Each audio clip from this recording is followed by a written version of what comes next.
오늘 우리에게 주신 하나님 말씀 함께 봉독하겠습니다.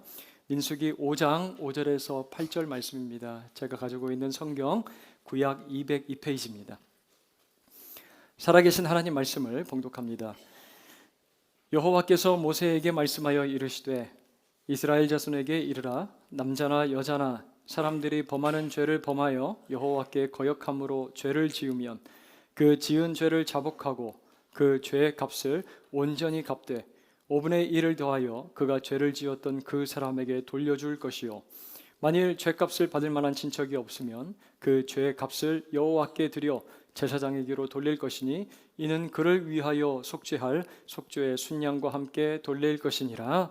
아멘. 여러분, 인간은 사회적 동물이다라는 그 말을 자주 들어보셨을 것입니다. 아리스토텔레스는 인간은 원래 정치적 동물이다라고 이렇게 표현을 했는데요. 나중에 번역하면서 사회적 동물로 바뀌게 되었다고 합니다. 사람은 본성적으로 다른 사람들과 관계를 맺고 그 공동체 안에서 자기의 존재의 가치를 발견해가는 그러한 동물이라는 의미입니다. 그렇게 사회를 이루어가는 데 있어서 이제 가장 중요한 문화 요소 중에 하나가 바로 언어라고 할 수가 있을 것입니다.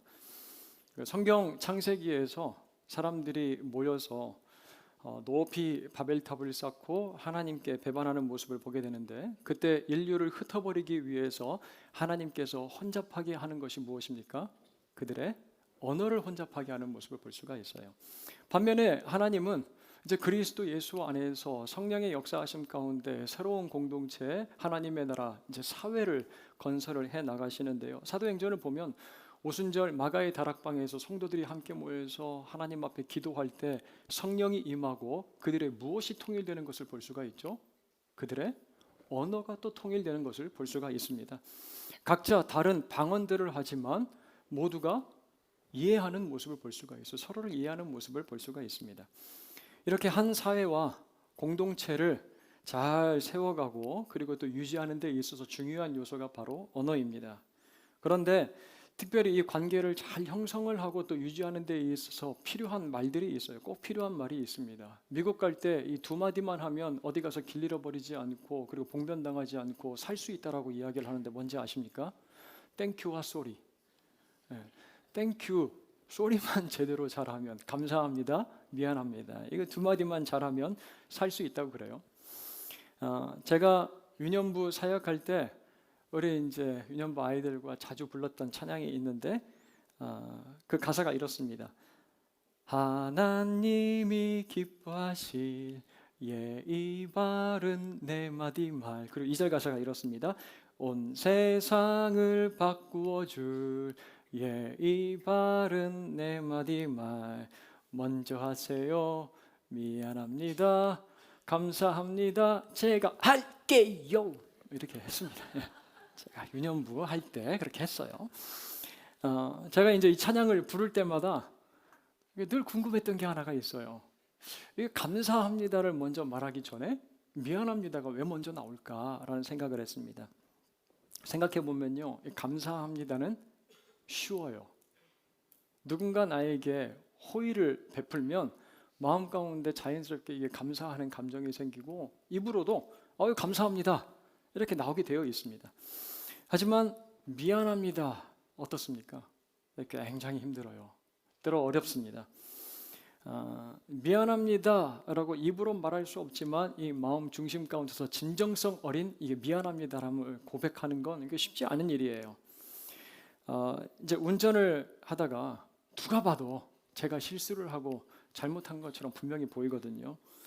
이제 옆에 차가 있는 줄 모르고 이 사각지대, 이제 제가 추월해도 되겠다, 옆으로 차선을 옮겨도 되겠다 해가지고 얼른 핸들을 꺾었는데 그 옆에 이제 차가 있었던 거예요. 그래서 이 차가 막 경적을 빵 울리고 옆으로 막 빠르게 확 지나가면서 창문을 내리고 눈을 부라리면서 이게 막 저한테 뭐라고 막 하는 거예요. 그러면 제가 그 모습을 보고 저도 눈을 크게 뜨고 창문을 내리고 이렇게 이야기를 합니다. 미안합니다. 미안. 예. 여러분, 이게 진짜 내 마음에서 미안해서 하는 얘기인가요? 미안. 였다 미안 받아라. 이제 이건 이런 의미죠, 여러분. 여러분, 미안을 한자로 보면요, 안일 미자에 편안할 안자를 씁니다. 안일 미자에 편안할 안자. 편안하지 않은 마음이라는 뜻이에요. 미안은. 이 표현이 나의 감정을 표현한 것일까 아니면 상대방의 감정을 표현한 것일까 한번 생각을 해보았습니다.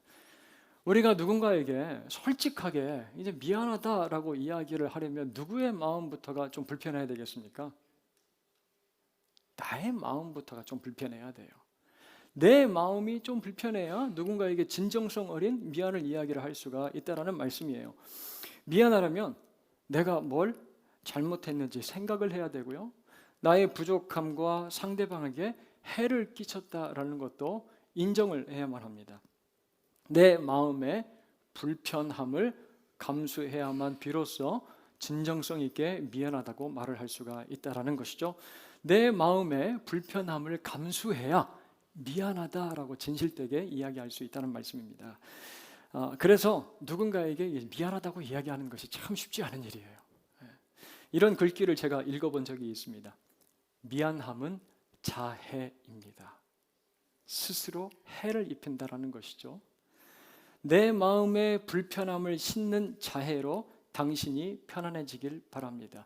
내 마음에 불편함을 주는 것으로 인해서 오히려 당신의 불편한 마음이 이제 좀 편안해졌으면 좋겠습니다 라고 고백하는 것이 미안합니다 라는 거예요.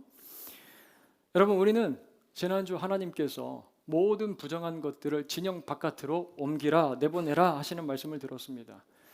거룩한 하나님이 거하시는 그 한복판에 하나님이 계시는데 그 진영을 더럽히는 여러 부정한 것들, 그 어떤 것도 용납할 수 없다라고 말씀하시는 하나님의 준엄한 음성을 우리가 들을 수가 있었어요. 이제 오늘 말씀은 외형적이고 이 신체적인 성격이 아닌 우리 내면적인 죄, 우리 속사람과 관련되어 있는 죄에 대해서 오늘 말씀은 언급을 하고 있습니다.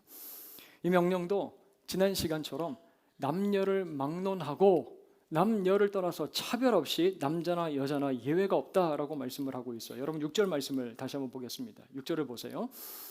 이스라엘 자손에게 이르라, 남자나 여자나 사람들이 범하는 죄를 범하여 여호와께 거역함으로 죄를 지으면 이라고 되어 있어요. 여러분, 우리가 하나님 앞에 설 때, 하나님 앞으로 나아갈 때 마음이 편안하지 않을 때가 혹시 있습니까? 마음이 불편할 때. 언제 그런 미안함이 우리의 마음 가운데 자리를 잡는다고 생각을 하십니까?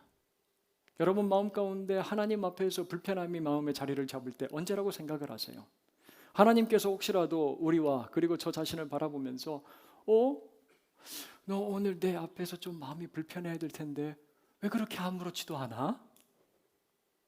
오늘 조금 마음이 불편해야 될 텐데 너 어떻게 그렇게 아무렇지 않게 내 앞에 나올 수 있니?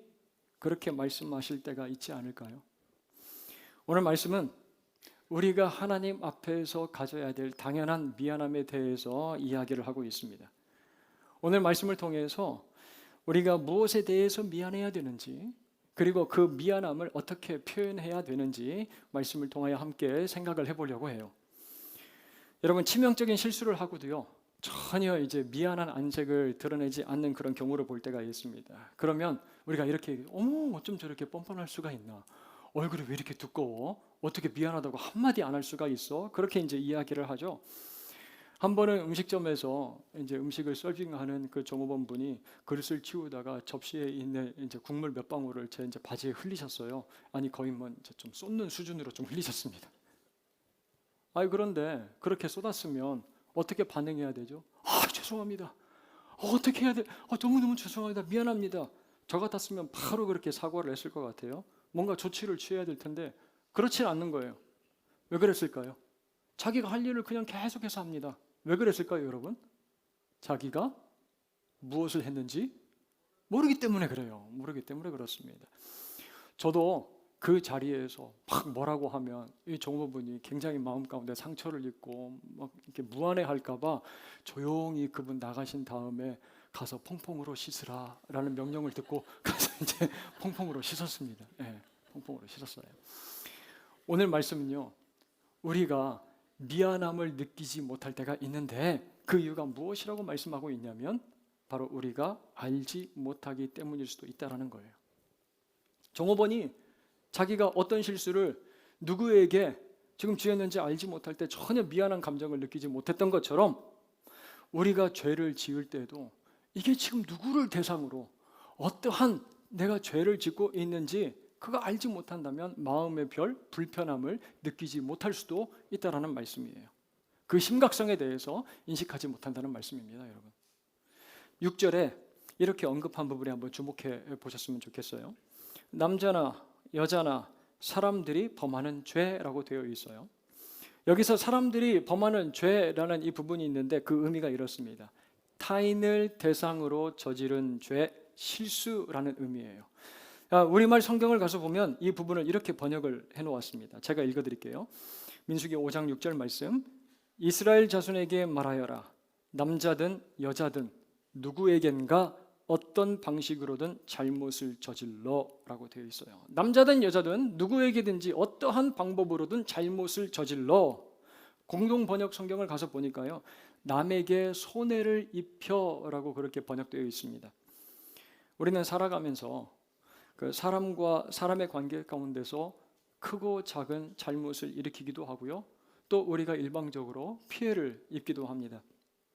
우리는 이웃에게 잘못한 것을 그냥 이웃 안에, 이웃과의 관계 가운데서 잘못된 실수, 잘못된 일이라고 생각을 해요.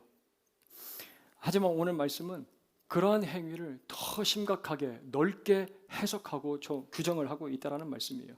이웃에게 저지른 잘못을 지금 누굴 대상으로 거역했다라고 말씀을 합니까?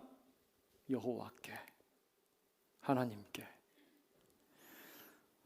그럼 편안하게 지내고 있는 다윗 왕에게 이 나단이라는 선지자가 찾아와 이렇게 이야기를 하기 시작합니다. 한 이야기를 들려줘요. 다윗 왕이요, 한 성에 두 사람이 살고 있습니다. 하나는 굉장히 부한 사람이고 한 사람은 가난한 사람이에요. 부자는 양과 소가 힘이 많았습니다. 하지만 가난한 사람은 정말 가진 것이 하나가 없었다고요. 그가 가진 것이라곤 그저 자기가 자기 돈으로 사서 기르고 있는 암양, 어린 양 한 마리뿐이었습니다. 선지자는 그 양에 대해서 이렇게 이야기를 해요. 그 암양 새끼는 그와 그의 자식과 함께 자라며 그가 먹는 것을 먹으며 그의 잔으로 마시며 그의 품에 누움으로 그에게는 딸처럼 되었거늘. 이 가난한 사람이 그 어린 양을 애주증지 자기의 딸처럼 키웠다라는 겁니다. 그런데 어느 날 부자의 집에, 자기 집에 한 손님이 찾아옵니다. 그런데 그 손님을 대접하기 위해서 자기가 가지고 있는 그 많은 소와 양을 잡지를 않고 그 가난한 사람이 딸처럼 그렇게 예뻐하고 그리고 소중히 여기는 어린 양을 빼앗아서 그 손님을 대접하기 위해서 잡습니다. 다윗 왕이요, 당신은 이 일에 대하여 어떻게 생각하십니까? 나단이 이 이야기를 할 때요, 막 화가 치밀어 오는, 분노가 막 끝까지 치솟아서 이렇게 이야기를 합니다. 여호와의 살아계심을 두고 내가 맹세하노니 이 일을 행한 그 사람은 마땅히 죽을지라. 그 부자는 그 어린 양 그 죽인 값을 4배나 갚아줘야 된다라고 그렇게 크게 이야기를 합니다. 여러분, 그런데 지금 이 이야기를 듣고 그리고 이렇게 반응하고 있는 다윗 왕이 도대체 누구입니까?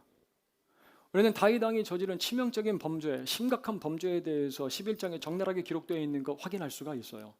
바로 자기의 충신이었던 우리아의 아내 밧세바를 취합니다. 자기의 아내로 삼아요. 그리고 그렇게 자기를 위하여 목숨 바쳐 싸웠던 우리아를 최전방에 내보내서 그 억울한 죽음을 맞이하게 합니다. 그러한 심각한 죄를 지었음에도 불구하고 다윗은 자기의 죄를 전혀 문제 삼지 않아요. 그냥 덮어버립니다. 조용하게 지나간다고요, 여러분. 누구에게도 미안함을 표현하지 않습니다. 그때 나단이 나타나서 지금 다윗 왕에게 이렇게 경고를 하고 있는 겁니다. 당신이 그 사람이라. 당신이 그 사람이라. 당신이 그 부자와 다를 게 뭐가 있겠습니까? 당신은 하나님의 말씀을 업신여기고 하나님 보기에 악을 행하였습니다. 여러분, 그때 다윗 사무엘하 12장 13절에 이렇게 반응하고 이제 시인을 합니다. 사무엘하 12장 13절 말씀을 보세요. 다윗이 나단에게 이르되 내가 여호와께 죄를 범하였노라. 내가 여호와께 죄를 범하였노라. 다윗 너무나도 심각한 피해와 죄를 이웃에게 끼쳤음에도 불구하고 마음의 불편함을 전혀 느끼지 못하고 그 잘못에 대해서 어떠한 표현도 하지 않고 그냥 살아가고 있어요. 평소와 다를 바 없이 편안하게 지내는 것처럼 보입니다. 하지만 그의 마음에 엄청난 불편함이 찾아와요. 언제 그 불편함을 여러분 느끼고 있습니까? 자기가 저지른 죄가 단순히 사람을 향하여 저지른 죄가 아니라 누굴 향하여 저지른 죄라는 걸 깨달은 순간 하나님께, 내가 하나님께 죄를 지었구나 라는 거예요. 여호와께. 제가 여러분 재밌게 한 번씩 보는 이제 TV 프로그램 중에 하나가 한문철의 블랙박스입니다. 와, 되게 재밌어요, 여러분. 그 교통사고 장면들 보여주면서 이게 누가 잘못했는지 판가름해주는, 확인하는 그런 내용인데, 제가 어떤 에피소드는 보다가요 스트레스가 받고 너무 화가 나서 막 참을 수 없을 때가 있습니다. 정말 이 피해자에게 씻을 수 없는 피해와 고통을 끼쳤어요. 특히 음주운전이나 심각한 교통법규를 위반하고 사고를 낸 상황.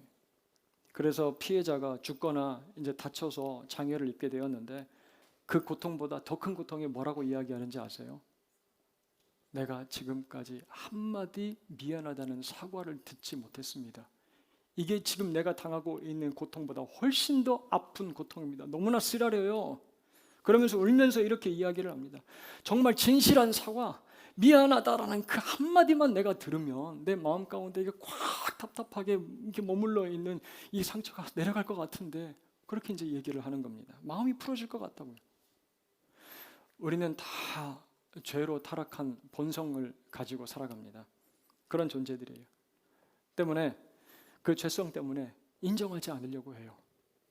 이기심과 자기 중심성이 작동하기 때문에. 이기심과 자기 중심성이 작동하기 때문에 그래요. 미안하려면 어디가 불편해야 됩니까? 우리 마음이 불편해야 되거든요. 자기 마음을 스스로 해롭게 자해해야 하는데 그렇게 하기는 싫기 때문에 그렇습니다. 아유, 내 마음을 왜 이거 아프게 하면서 불편함을 느끼면서까지 미안한 감정을 내가 가져야 되는데, 그 돈으로 시스템으로 얼마든지 보상해 줄 수 있는 것 아닌가라고 생각을 해버립니다. 부모들 가운데서도요, 자기 자녀가 혹시 기가 죽을까 봐 너 어디 가서 절대로 미안하다고 얘기하지 마, 이제 그렇게 가르치는 부모도 있잖아요. 하지만 하나님의 백성된 우리 그리스도인들에게 성경은 분명히 이렇게 말씀을 하고 계세요. 다시 한번 6절 말씀을 보겠습니다. 민수기 5장 6절 말씀입니다. 이스라엘 자손에게 말하여라. 같이 읽겠습니다. 남자든 여자든 누구에겐가 어떤 방식으로든 잘못을 저질러 못하게 되면 그 사람은 죄가 있으니, 제가 7절 앞부분을 이제 읽어드리겠습니다. 그 지은 죄를 자복하고, 그 지은 죄를 자복하라. 예수님께서 무리들에게 가르쳐 주신 말씀을 한번 찾아보도록 하겠습니다. 마태복음 5장 22절이에요. 마태복음 5장 22절.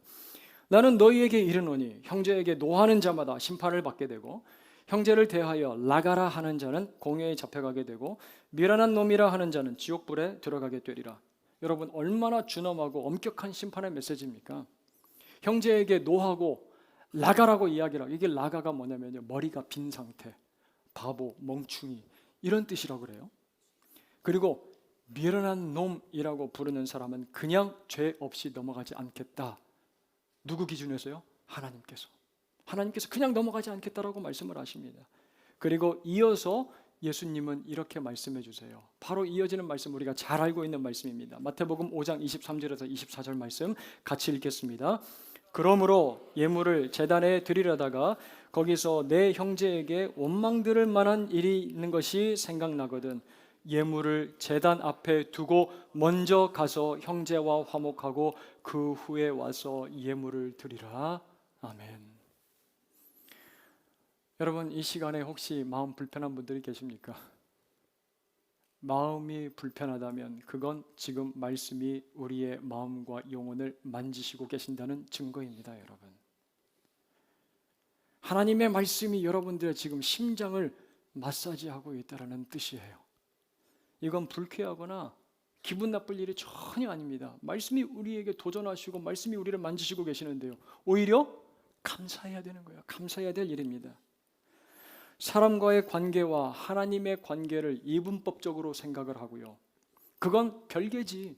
하나님은 하나님과의 관계고 사람과의 관계는 사람과의 관계지. 그렇게 이해를 한다면요, 우리는 예배의 자리에서 늘 편안할지도 모르겠습니다. 하나님, 당신은 나를 사랑하시죠. 내가 무슨 죄를 지었든 다 용서해 주시잖아요. 늘 편안할지 모르겠습니다.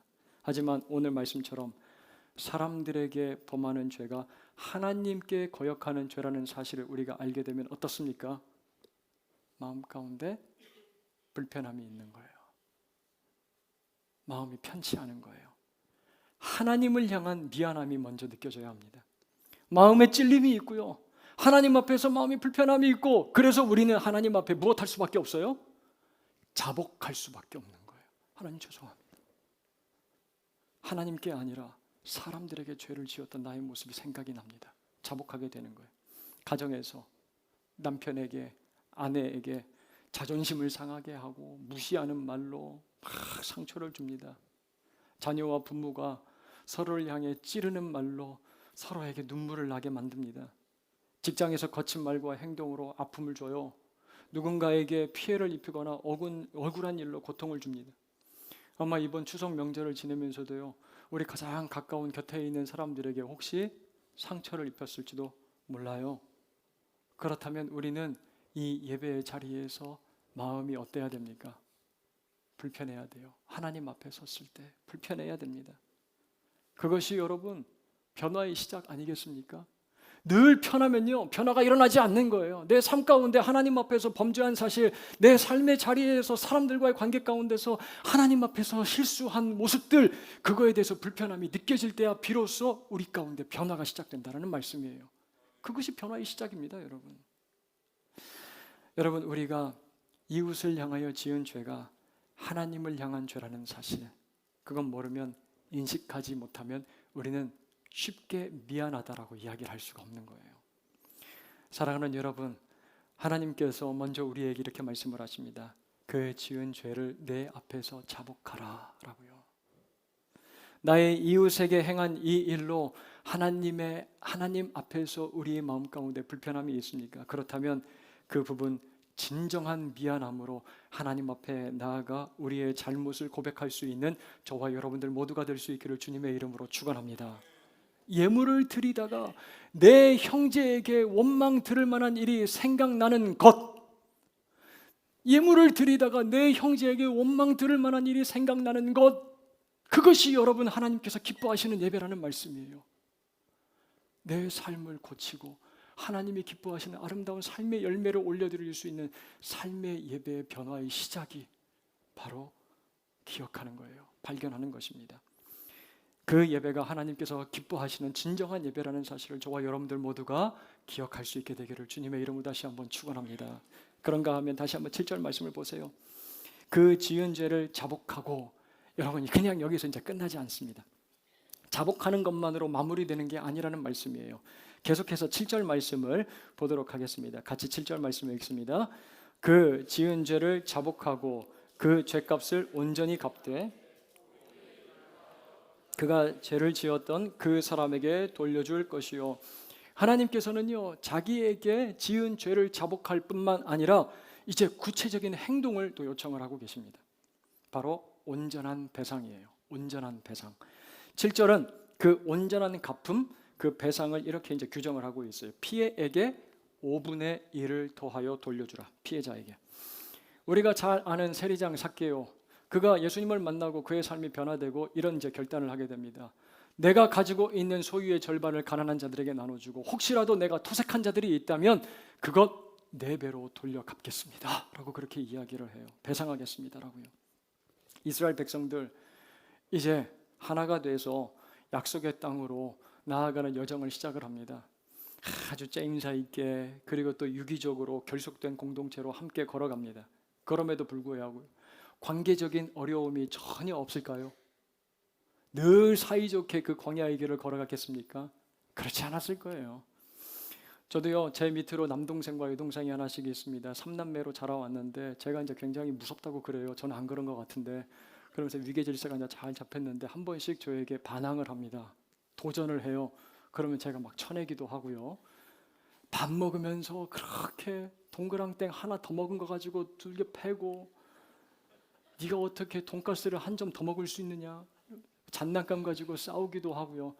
야, 삼남매 참 사이가 좋은 것 같은데도 불구하고 그렇게 같이 있다 보니까 싸우더라고요. 이스라엘 백성도 마찬가지입니다. 이웃에게 잘못해서 피해를 주기도 하고, 그래서 싸움이 벌어질 수도 있는 거예요. 그러면 이 끈끈한 점성이 사라집니다. 가족 애가 약해지는 거예요. 그때 꼭 필요한 것이, 지금 뭐라고 이야기를 하고 있냐면 미안함을 표현하라는 것입니다. 미안함을 표현하라는 거예요. 죄를 자복하고 하나님께 용서를 구해서 하나님과의 관계를 회복했다면, 관계를 정리했다면, 이제 누구와의 관계도 회복하고 정리하라는 말씀이에요? 사람과의 관계입니다. 사람과의 관계.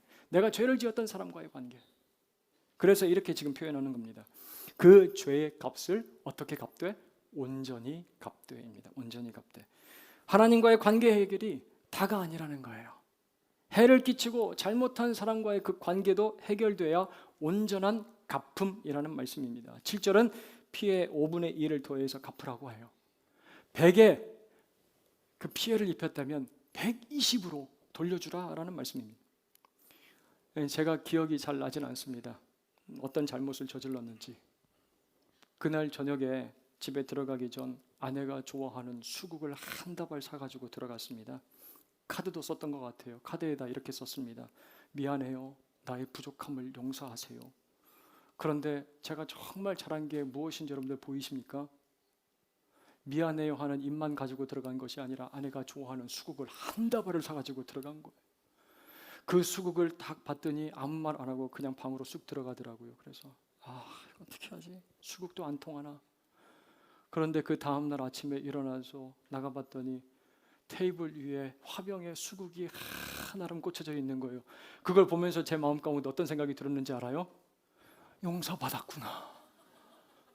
수국이 저렇게 꽂혀 있다니 내가 용서받았구나 라는 생각이 들었어요. 여러분, 온전한 갚음은요, 사람에게 돌려주는 겁니다. 예배의 자리에서 내가 누군가를 아프게 했고 고통을 줬고 상처를 주었다는 사실을 알게 되면요, 우리가 어떻게 해야 합니까? 아까 보았던 마태복음 5장 24절 같이 읽겠습니다. 다시 한번 읽겠습니다.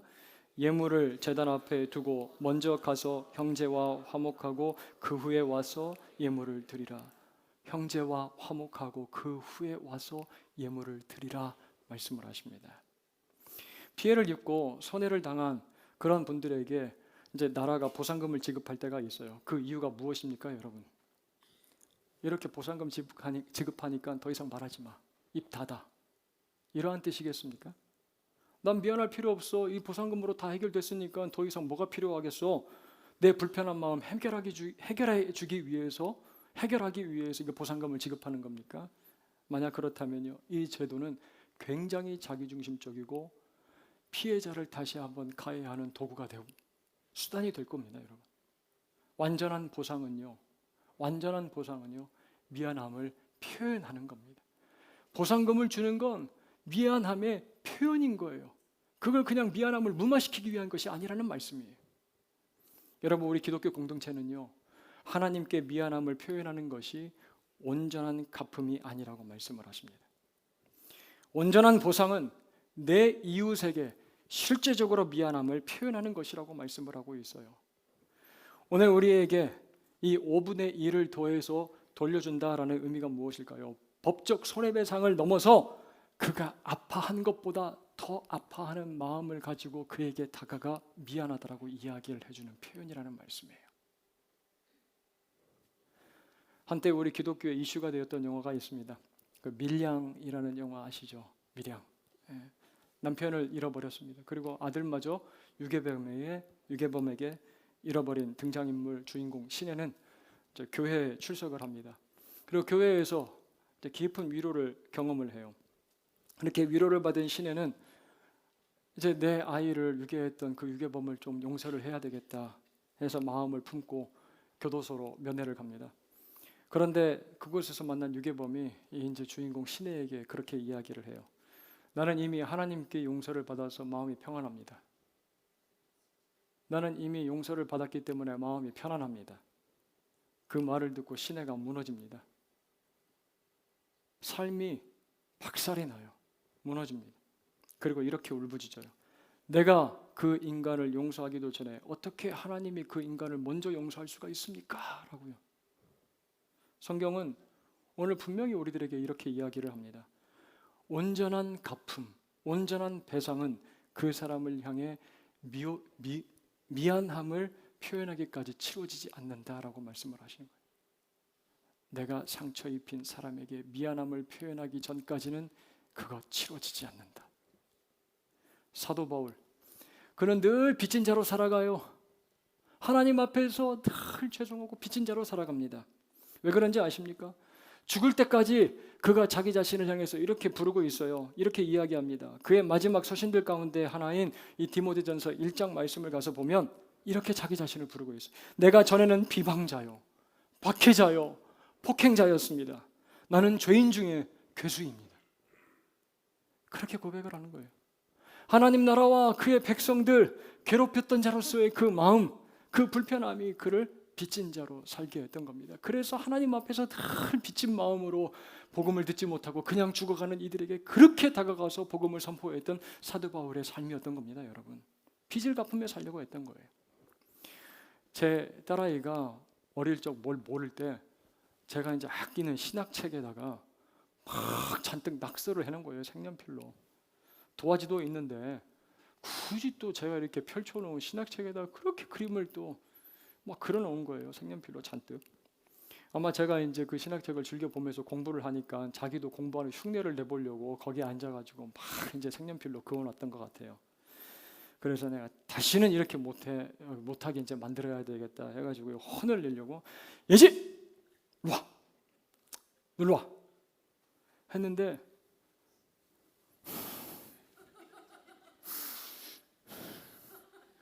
정말 미안한 표정으로 막 입술 이렇게 Daddy, I'm sorry. 아빠 미안해요. 이러는 거예요. 아, 딸아이의 마음 가운데 있을 그 불편함이 제가 불편하더라고요. 아, 되게 미안한 거예요. 제가 오히려. 그래서 제가 되게 괜찮아. 그렇게 얘기를 해줬습니다, 여러분. 사랑하는 여러분, 누군가에게 미안함이 있다면 그에게 미안하다고 얘기해 보시기를 바라요. 여러분, 지난 추석 명절을 보내면서 누군가의 마음을 불편하게 했다면 그에게 미안하다라고 이야기를 해보십시오. 에이, 너 언제까지 놀래? 취직은 언제 하려고? 너 결혼 언제 하려고? 너 언제 와서 전 부칠래? 아, 어머니 그냥 돈 주고 사드세요. 여러분, 오늘 예배의 자리에서 예수님 말씀대로 교회의 다른 지체들, 우리 사랑하는 부모님께, 그리고 정말 아끼는 내 자녀들에게, 친구들, 혹시라도 마음에 상처가 되고 그리고 형제에게 원망 들을 만한 일이 생각이 났다면 그에게 이렇게 이야기해 보시길 바랍니다. 당신에게 한 그 일 때문에 제가 참 마음이 불편했습니다. 미안해요. 메시지를 보내거나 우리가 한번 표현해 봤으면 좋겠습니다, 여러분. 저는 어젯밤 오늘 설교를 준비를 마무리를 하면서 미안이라는 이 단어가 아름다운 얼굴 미안으로 읽혀지는 거예요. 자꾸 미안하다라고 이야기할 수 있는 그 용기 있는 얼굴이 아름다운 얼굴이 아니겠는가. 미안해요. 이렇게 웃으면서 하면 안 될까요? 미안합니다. 그 얼굴이 참 아름다운 얼굴이 아닐까라는 생각이 들었습니다. 사랑하는 여러분, 우리 모두가 우리가 지은 죄에 대하여 하나님과 사람에게 미안함을 느낄 수 있게 되기를 간절히 소원합니다. 그래서 그 미안함을 표현하며 서로에게 아름다운 얼굴로 기억되고 우리에게 허락하여 주신 이 광야와 같은 세상, 우리가 함께 아름답게 그렇게 걸어갈 수 있는, 아름다운 얼굴들로 함께 걸어갈 수 있는 저와 여러분들 모두가 될 수 있기를 주님의 이름으로 축원합니다.